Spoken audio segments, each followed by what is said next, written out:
Hello, good morning everyone.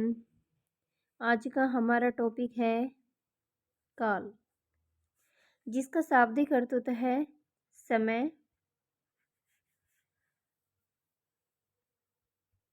काल का शाब्दिक अर्थ क्या हो जाएगा?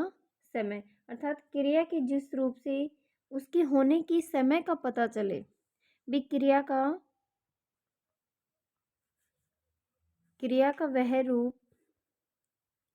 वह रूप जिससे उसकी होने की समय का पता चले, उसे क्या कहते हैं? उसे काल कहते हैं। जैसे क्रिया बीती हुई समय में हो चुकी है तो वह भूतकाल हो जाएगा। क्रिया अगर वर्तमान समय में हो रही है, उसका बोध हो रहा है, तो वहाँ वर्तमान काल हो जाएगा।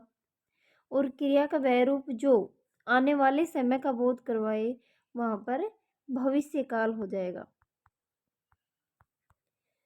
तो इन्हीं आधार पर, इस समय के बोध के आधार पर ही काल के 3 भाग हैं। भूतकाल, बीती हुई समय का बोध करवाने वाले शब्द भूतकाल। जो कार्य वर्तमान में हो रहा है वहाँ पे वर्तमान काल होता है, और जो कार्य आने वाले समय में होगा वहाँ पर क्या होता है? भविष्य काल होता है। तो ये हो गए हमारे पास काल के भेद। ठीक है, अब एक एक को देखते हैं। भूतकाल, एक होता है वर्तमान काल और एक होता है भविष्य काल। अब इनके भेद देखते हैं कितने होते हैं। भूतकाल के 6 भेद होते हैं। भूतकाल के सामान्य भूत,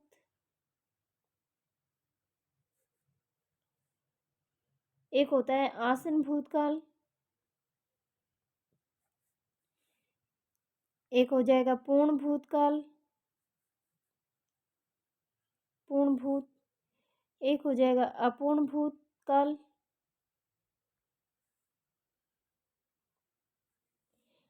एक हो जाएगा संदिग्ध भूतकाल,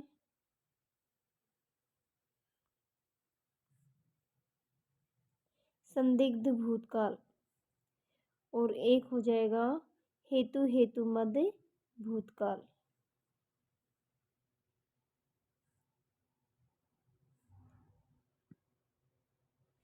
ये भूतकाल के 6 भेद होते हैं। यहाँ पे संख्या भी पूछी जाती है, पेपर में क्वेश्चन आया हुआ भी है कि भूतकाल के कितने भेद होते हैं।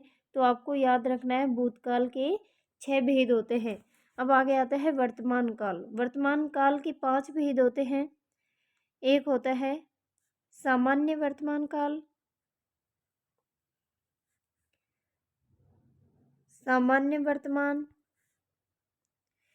एक हो जाएगा आपका संदिग्ध वर्तमान, संदिग्ध वर्तमान, एक हो जाएगा अपूर्ण वर्तमान,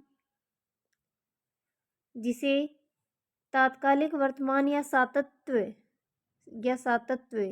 पेपर में ये शब्द बहुत बार आता है। सातत्य वर्तमान, सातत्य भविष्य काल। ठीक है, सातत्य भूतकाल।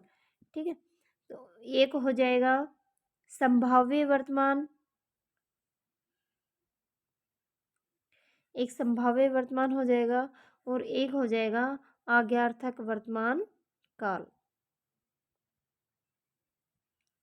आज्ञार्थक वर्तमान काल। अब बात करते हैं भविष्य काल की। भविष्य काल के 3 भेद होते हैं। सामान्य भविष्य, सामान्य भविष्य, संदिग्ध भविष्य, संभाव्य भविष्य, संभाव्य भविष्य, और एक होता है आज्ञार्थक भविष्य, आज्ञार्थक भविष्य। तो ये होते हैं हमारे काल के भेद। काल के कुल कितने भेद होते हैं? 3 भेद होते हैं। भूतकाल, वर्तमान काल और भविष्य काल। बीते समय का बोध, वर्तमान का बोध और आने वाले समय का बोध। ठीक है, भूतकाल के 6 भेद होते हैं। सामान्य भूत, आसन भूत, पूर्ण भूत, अपूर्ण भूत, संदिग्ध भूतकाल और हेतु मध्य भूतकाल। अब हम इनको डिटेल से पढ़ेंगे। जैसे सामान्य भूतकाल, सामान्य भूतकाल होता है जैसे कोई भी कार्य बीती हुई समय में हो चुका लेकिन उसको ज़्यादा देर नहीं हुई, अभी अभी समाप्त हुआ है। जैसे कोई आया था हमारे घर और वह चला गया, उसने खाना खा लिया। ठीक है, तो इसमें सहायक क्रिया का प्रयोग नहीं होता है। सामान्य भूत में सहायक क्रिया का प्रयोग नहीं होता है। आसन का तो अर्थ ही सभी को पता है, आसन का अर्थ होता है निकट। ठीक है, निकट अर्थात अभी अभी जो कार्य समाप्त हुआ है, जैसे भी किसी ने खाना खाया है, ठीक है, किसी ने झगड़ा किया है, रागिनी ने जैसे कपड़े धोए हैं, कोई भी कार्य किया है, उसके बाद में सामान्य भूतकाल के साथ में सहायक क्रिया है हा का प्रयोग हो जाए है और हो, तो वहाँ पर आसन भूतकाल हो जाएगा।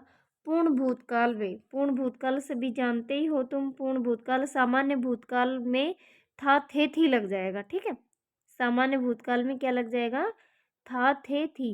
वह खाना खा चुका, सामान्य भूतकाल वह खाना खा चुका था, पूर्ण भूतकाल हो जाएगा। ठीक है, अपूर्ण भूतकाल जो कार्य चल ही रहा था, हमने थोड़ी देर पहले किसी को देखा था, कोई बच्चा खेल रहा था, कोई खाना खा रहा था, कोई पढ़ रहा था। ठीक है, तो बीते हुए समय में कोई कार्य शुरू था, उसके पूर्ण होने का हमें बोध नहीं हो, वहाँ पर अपूर्ण भूत होता है। संदिग्ध भूत, संदिग्ध वो जहाँ पर संभावना जताई जाती हो कि शायद ये काम ऐसे हो गया होगा, शायद उसको पत्थर मिल गया होगा, उसने खाना खा लिया होगा, ठीक है, वह अब तक सो चुका होगा, तो ये जो होता है संभावना व्यक्त की जाती है, वहाँ पर संदिग्ध भूत होता है।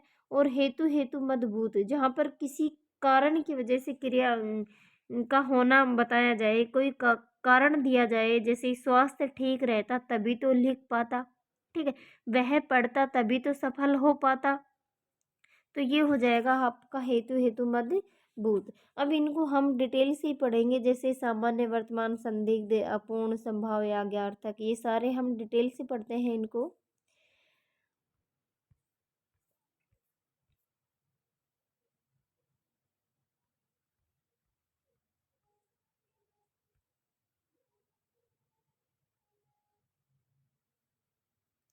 यहाँ पे देखते हैं, यहाँ पे देखो काल के 3 प्रकार जो हमने देख लिए हैं, भूत, वर्तमान और भविष्य काल। भूतकाल सबसे पहला भाग है, इसको देखते हैं हम। वाक्य में प्रयुक्त क्रिया के जिस रूप से बीते समय या भूत में क्रिया का होना पाया जाए, अर्थात क्रिया की व्यापार की समाप्ति बतलाने वाले रूप को क्या कहते हैं, भूतकाल कहते हैं। और भूतकाल के कितने भेद बताए गए हैं, भूतकाल के 6 भेद बताए गए। भी काल के तो 3 भेद हो गए, अब तीनों के भी कुछ उपभेद होते हैं, इन तीनों भेदों के भी उपभेद होते हैं, तो काल के कितने, सॉरी, भूतकाल के कितने उपभेद बताए हैं, 6। सामान्य भूत, आसन भूत, पूर्ण भूत, अपूर्ण भूत, संदिग्ध भूत और हेतु हेतुबद्ध भूत, ये भूतकाल के 6 भेद होते हैं। सबसे पहले देखते हैं हम सामान्य भूतकाल। सामान्य भूतकाल, जब क्रिया की व्यापार की समाप्ति सामान्य रूप से बीते हुए समय में होती है, किंतु इससे यह बोध नहीं होता कि क्रिया समाप्त हुए थोड़ी देर हुई है या अधिक, वह सामान्य भूत होता है। जैसे कुसुम घर गई, अब कुसुम कब घर गई थी, कितनी देर पहले गई थी, उसका कोई पता नहीं है। और सामान्य भूतकाल की सबसे बड़ी पहचान है कि जो मुख्य क्रिया होती है, मुख्य क्रिया, मुख्य क्रिया पर ही वाक्य समाप्त हो जाता है। इसमें सहायक क्रिया, मुख्य क्रिया पर वाक्य समाप्त होता है। इसमें सहायक क्रिया, वाक्य समाप्त, इसमें सहायक क्रिया का प्रयोग नहीं होता। जैसे आपके पास कुछ एग्जाम्पल दिए गए हैं, अविनाश ने गाना गाया, खाना खाया भी होता तो खाया, गाना गाया, अकबर ने पुस्तक पढ़ी, तो ये जो पढ़ना क्रिया है मुख्य क्रिया है, इसमें गाना मुख्य क्रिया है, इसमें जाना गई मुख्य क्रिया है, इनके साथ में सहायक क्रिया का प्रयोग नहीं हो रहा है। और सहायक क्रिया का प्रयोग जहाँ नहीं होता वहाँ सामान्य भूतकाल होता है। जैसे अशोक चला गया, रोहन ने पत्थर लिखे, राम ने पतंग उड़ाई, ठीक है, अब उड़ाई है हो जाएगा, तब तो आसन भूतकाल हो जाएगा, तब तो बोध करवाएगा कि अभी भी काम समाप्त हुआ है। ठीक है, अगला भेद है आसन भूत। क्रिया की जिस रूप से यह प्रकट होता है कि क्रिया का व्यापार अभी अभी कुछ समय पूरी, अर्थात कोई भी काम है वो अभी अभी थोड़ी देर पहले ही समाप्त हुआ है, वहाँ आसन भूत होता है। आसन का अर्थ क्या होता है, आसन का अर्थ ही निकट होता है, निकट अर्थात थोड़ी देर पहले ही कोई काम समाप्त हुआ है, वहाँ पर क्या हुआ, क्या होता है, आसन भूतकाल होता है। और इसकी पहचान क्या है? सामान्य भूत के क्रिया के साथ है या हैं का प्रयोग होता है। मैंने अभी बताया था कि सहायक क्रिया का प्रयोग होने से आसन भूतकाल हो जाएगा और सहायक क्रिया का प्रयोग जहाँ पे नहीं हो रहा है वहाँ पर सामान्य भूतकाल होता है। जैसे कुसुम घर गई, ये एग्जाम्पल हमने अभी अभी देखा है। सामान्य भूतकाल में इसकी क्या सहायक क्रिया लग गई है, सहायक क्रिया है। तो सहायक क्रिया लगते ही किस में चला गया ये? आसन भूतकाल में। अविनाश ने गाना गाया, यहाँ तक हमने वाक्य देखा था और इसमें है सहायक क्रिया का प्रयोग हो गया है। तो है सहायक क्रिया के प्रयोग से क्या बन गया? आसन भूत।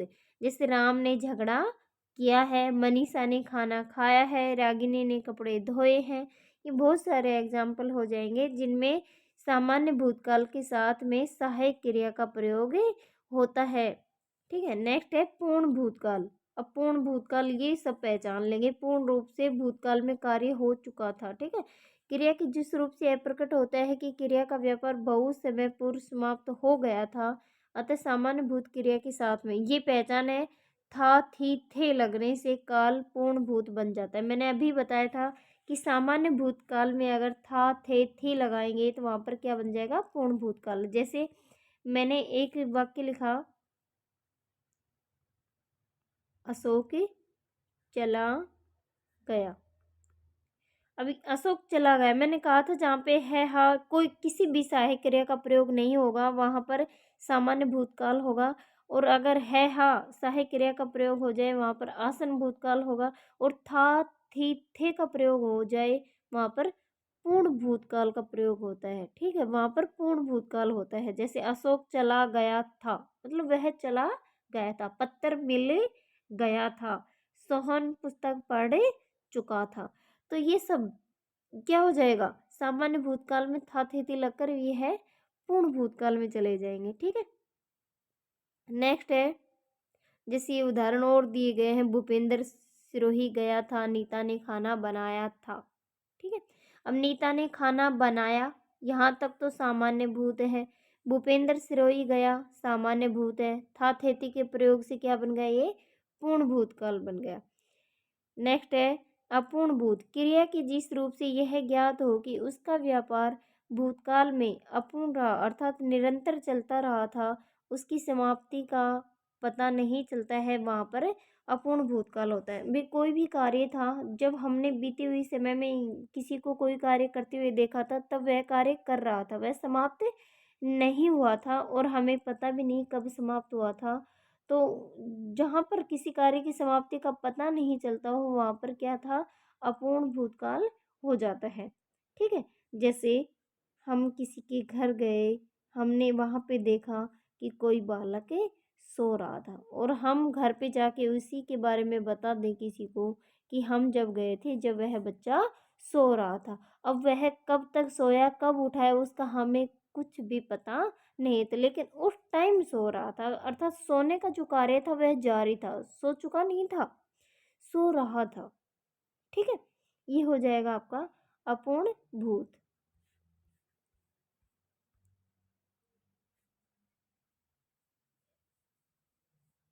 जैसे हेमंत पुस्तक पढ़ता था, वह गाना गा रही थी।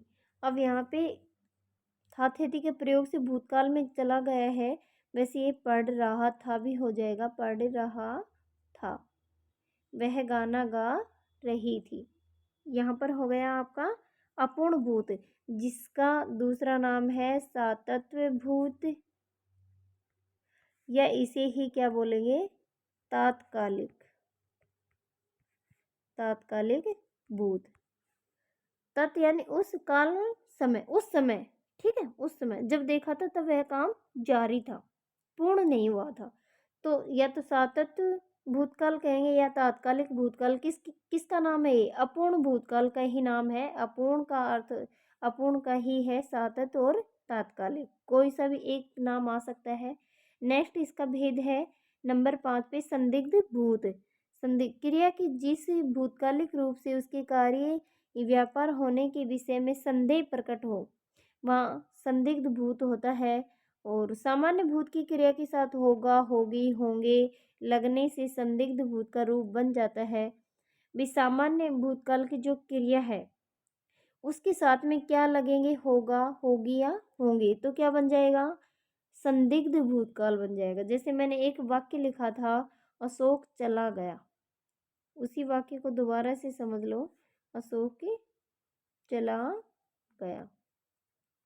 अब यहाँ तक तो क्या हो गया, सामान्य भूतकाल हो गया। उसके साथ में हमें क्या लगाना है, होगा, होगी, होगे लगाने हैं। तो चला गया, होगा। अब ये पता नहीं है कि गया कि नहीं, बाकी संदेह प्रकट किया जा रहा है कि चला गया होगा। ठीक है, होगा यहाँ पर हो जाएगा आपका संदिग्ध भूतकाल। जैसे पत्र मिल गया होगा, एक हो जाएगा पत्र मिल गया होगा। ठीक है, पत्र मिल गया सामान्य भूत, होगा का प्रयोग होने से संदिग्ध भूतकाल हो जाएगा। नेक्स्ट है हेतु हेतु मध्य भूत। भूतकालिक क्रिया का वह रूप जिससे भूतकाल में होने वाली क्रिया का होना किसी दूसरी क्रिया के होने पर अवलंबित हो वहाँ हेतु हेतु मध्य भूत होता है। इस रूप में दो क्रियाओं का होना आवश्यक है तथा क्रिया के साथ ता ती ते ती लगता है। अब जैसे यदि महेंद्र पढ़ता तो उत्तीर्ण होता, दो क्रियाओं का पढ़ना हो गया यहाँ पे और उत्तीर्ण यहाँ पे होना हो गया। ठीक है, और ता ती ते, ता तो ते और ती में से क्या आ रहा है, यहाँ पे तो का प्रयोग हो रहा है। तो महेंद्र पढ़ता तो उत्तीर्ण होता, युद्ध होता तो गोलियां चलती, स्वास्थ्य ठीक रहता तभी तो लिख पाता। ठीक है, वर्षा होती तभी तो फसल अच्छी होती। ये सब किस में हो जाएंगे, हेतु हेतु मध्य भूतकाल में, अर्थात एक क्रिया का होना किसी दूसरी क्रिया पर निर्भर करता हो। ठीक है, उसका कारण दिया गया हो, एक क्रिया का होना दूसरी क्रिया पर निर्भर करता हो और वह क्रिया भूतकाल में हो, तो वहां पर हेतु हेतु मध्य भूतकाल होता है। आगे देखते हैं, अगला भेद आता है वर्तमान काल का। क्रिया की जिस रूप से वर्तमान समय में क्रिया का होना पाए जाए उसे वर्तमान काल कहते हैं। और इसके भी 5 भेद हैं जो हम देख चुके हैं, सामान्य वर्तमान, अपूर्ण वर्तमान, संदिग्ध वर्तमान, संभाव्य वर्तमान और आज्ञार्थक वर्तमान। ये 5 भेद होते हैं। हम देखते हैं सामान्य वर्तमान काल की क्रिया। जब क्रिया के व्यापार की सामान्य रूप से वर्तमान समय में होना प्रकट हो वहाँ सामान्य वर्तमान काल होता है। इसमें धातु या क्रिया के साथ ता है, ती है, ते हैं आदि आते हैं। अब क्या बन जाएगा सूत्र, धातु प्लस ता है, ती है और ते हैं, ये इसकी पहचान है। धातु के साथ में ता है, ती है, ते है लगेंगे, वहां पर सामान्य वर्तमान काल हो जाएगा। जैसे बालक सोता है, बालक रोता है, बालक खेलता है, वह खेलती है, वह दौड़ती है, लड़के दौड़ते हैं। ठीक है, लड़के खाते हैं, लड़के पढ़ते हैं। तो ये सब क्या हो जाएगी, ता के साथ में है, हो भी हो जाएगा, यहाँ पे है और हो। तो इन सब का प्रयोग जहाँ पे होता है वहां पर सामान्य वर्तमान काल होता है। अब ये कुछ एग्जाम्पल थे। अंकित पुस्तक पढ़ता है, गरिमा गाना गाती है, वैसे मैंने एग्जाम्पल बता दिया आपको। अपूर्ण वर्तमान या यहाँ पे भी वो ही नाम आएगा आपका, सातत्व, सातत्व या तात्कालिक, सातत्व या तात्कालिक वर्तमान। अपूर्ण वर्तमान, जब क्रिया के व्यापार के अपूर्ण होने का अर्थात क्रिया के चलते रहने का बोध हो वहाँ अपूर्ण वर्तमान काल होता है। इसमें धातु क्रिया के साथ रहा है, रही है, रहे हैं आदि का प्रयोग होता है। अर्थात काम तो वर्तमान काल में हो रहा है, क्रिया तो वर्तमान काल की है, लेकिन वह जारी है। वर्तमान काल में कार्य जारी है, कार्य लगातार कंटिन्यू हो रहा है, वहां पर क्या होता है, अपूर्ण वर्तमान काल। जैसे प्रशांत खेल रहा है, ठीक है, खेल ही रहा है, खेलने का काम जो है वह जारी है, अभी चल ही रहा है। सरोज गीत गा रही है, वह खाना बना रही है। ठीक है, लड़के पढ़ रहे हैं। तो ये सब किस में आ जाएंगे, अपूर्ण वर्तमान काल में। नेक्स्ट है इसका संदिग्ध वर्तमान। संदिग्ध वर्तमान, जब क्रिया के वर्तमान काल में होने पर संदेह हो वहाँ संदिग्ध वर्तमान काल होता है। इसमें क्रिया के साथ ता, ती, ते के साथ होगा, होगी, होंगे का प्रयोग होता है। जैसे अब वह खेत में काम करता होगा, अब वह खेत में काम करता होगा। अब इसी वाक्य को अगर हम यहाँ पे बदल दे थोड़ा सा, अब वह खेत में काम कर चुका होगा, अब वह खेत में काम कर चुका होगा। अब यहाँ पर कुछ तुम्हें लग रहा है कि जैसे लास्ट में होगा है, वाक्यांत होगा से हो रहा है, तो यहाँ पर चुका का प्रयोग आने से, चुका का प्रयोग आने से किस में चला जाएगा, ये संदिग्ध भूतकाल में चला जाएगा। अब वह खेत में काम कर चुका होगा, ये किस में चला जाएगा, संदिग्ध भूत में। और यहाँ पे ता, ती, ते के साथ होगा, होगी का प्रयोग होने से, ता, ते, ती के साथ होगा, होगी का प्रयोग होने से किस में चला जाएगा, ये चला जाएगा संदिग्ध वर्तमान काल में। नेक्स्ट भेद है इसका संभाव्य वर्तमान काल। जिस क्रिया से वर्तमान काल की अपूर्ण क्रिया की संभावना या आशंका व्यक्त हो वहाँ संभाव्य वर्तमान काल होता है। जैसे शायद आज पिताजी आते हों, ठीक है, शायद आज पिताजी आते हों, संभावना है कि आते हों। मुझे डर है कि कहीं हमारी बात सुनता नहीं हो, भी हमें डर, हम किसी की बात कर रहे हैं और हमें मन में डर है कि कोई हमारी बात सुनता नहीं हो, तो ता के साथ में किसका प्रयोग हो जाएगा, संभावना जताई जाएगी, शायद का प्रयोग हो जाएगा, शायद या हो सकता है कोई हमारी बात सुनता हो, ठीक है। तो इन सब का प्रयोग किस में होता है, संभाव्य वर्तमान काल में। और नेक्स्ट भेद है इसका आज्ञार्थ वर्तमान काल। क्रिया के व्यापार के वर्तमान समय में ही चलने की आज्ञा का बोध कराने वाला रूप आज्ञार्थ वर्तमान कहलाता है। जैसे राधा तू नाच, आप भी पढ़िए, मोहन तू पढ़, ठीक है, मोहन तू पढ़। जैसे किसी बच्चे को कह दें कि सोहन तू, या जो भी नाम है वह खेल तू नाच, इसमें नाच दे रखा है, कोई भी क्रिया हो सकती है यहाँ पे। आप भी पढ़िए, तुम भी बैठिए, आप भी खाइए, ठीक है, आप भी जाइए, ये सब किस में आ जाएंगे, आज्ञार्थ वर्तमान काल में, ठीक है। और ये है इसका अंतिम भेद भविष्य काल। क्रिया की जिस रूप से आने वाले समय में या भविष्य में जो कार्य होता हो उसका बोध हो वहाँ पर भविष्य काल होता है। इसके 3 भेद होते हैं, सामान्य भविष्य, संभाव्य भविष्य और आज्ञार्थक भविष्य। तो हम देखते हैं सामान्य भविष्य। क्रिया की जिस रूप से उसके भविष्य में सामान्य रूप से होने का बोध हो उसी सामान्य भविष्य काल कहते हैं। इसमें क्रिया धातु के अंत में एगा, एगी, एगा, एगी, एंगे आदि लगते हैं। यथा लीला नृत्य प्रतियोगिता में भाग लेगी, लीला नृत्य प्रतियोगिता में भाग लेगी।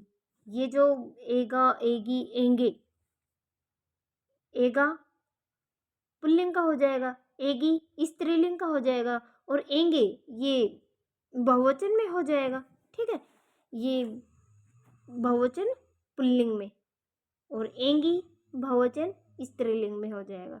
तो जैसे लीला नृत्य प्रतियोगिता में भाग लेगी, और भी इसके वाक्य हो जाएंगे, जैसे दिनेश गाना गाएगा, रोहन पत्र लिखेगा, मोहन कलालवर जाएगा, ठीक है, ये सब किस में आ जाएंगे, सामान्य भविष्य काल में। सामान्य भविष्य काल में खाएगा, जाएगा, नहाएगा, दौड़ेगा, पढ़ेगा, पेपर देने जाएगा, ठीक है, जो भी है वो सब किस में आ जाएंगे, भविष्य, सामान्य भविष्य काल में। अब इसका नेक्स्ट भेद है संभाव्य भविष्य काल। भी क्रिया के जिस रूप से उसके भविष्य में होने की संभावना का बोध हो वहाँ संभाव्य भविष्य काल होता है। इसमें क्रिया के साथ क्या लगेंगे, ए, आई, ओ, ऊ का योग होता है।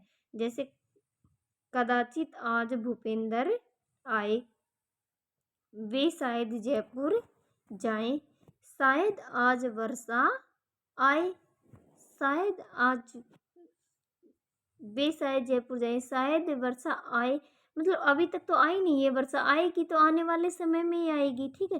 शायद पापा आए, शायद कोई मेहमान आए, ठीक है। तो ये सब क्या हो जाएगा, संभाव्य भविष्यत काल। इसमें क्या हो सकता है कि इसमें किसका प्रयोग होगा, या तो वाक्य में शायद का प्रयोग होगा, या हो सकता है किसका प्रयोग होगा, या हो सकता है आज मेहमान घर आए। इसके साथ में क्या लगेगा, संभावना, ये तो संभावना व्यक्त की जा रही है, शायद हो सकता है। इसके बाद में कर्ता आएगा, और इसके बाद में किसका प्रयोग होगा, धातु या क्रिया का प्रयोग होगा, ठीक है।